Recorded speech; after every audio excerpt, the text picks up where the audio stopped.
Our next dribbling skill, guys, are going to be dribbling in and out with our right and left hand.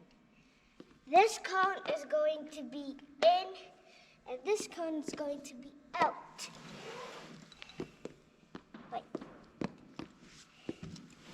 In, out, in, out, in, out, in, out, in, out, in, out, in, out.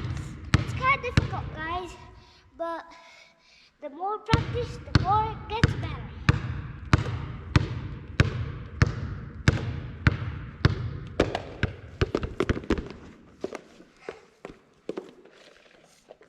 Now I'm going to use my left.